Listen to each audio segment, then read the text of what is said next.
Okay, so here we go again. We're going to move along in Home of the Brave.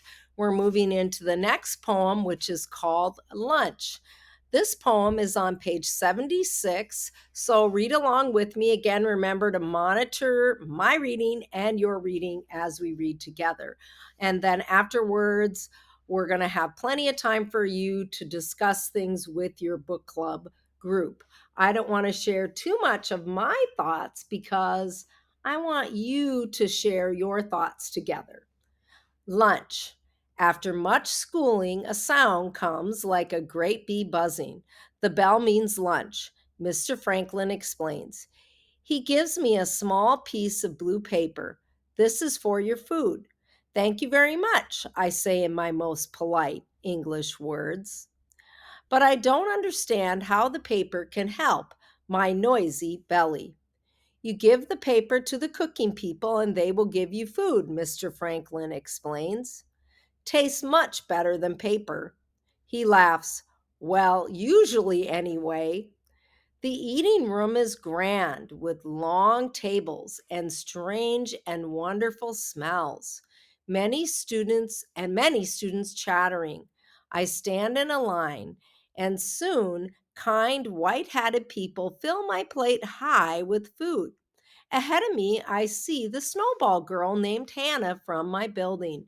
She says, "Don't eat the mystery meat if you value your life." Then she points to a brown, wet pile on my plate and makes a face that says, "Bad taste." When my tray is heavy with the gifts of food, I stand still in the stream of students.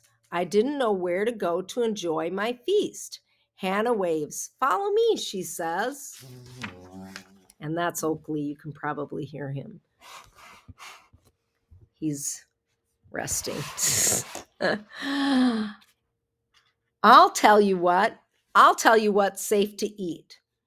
But it's also fine, I say. She shakes her head. Kid, you've got a lot to learn.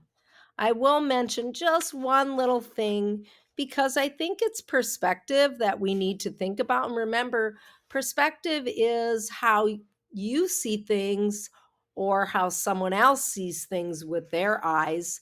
And I think the fact that Keck says gifts of food.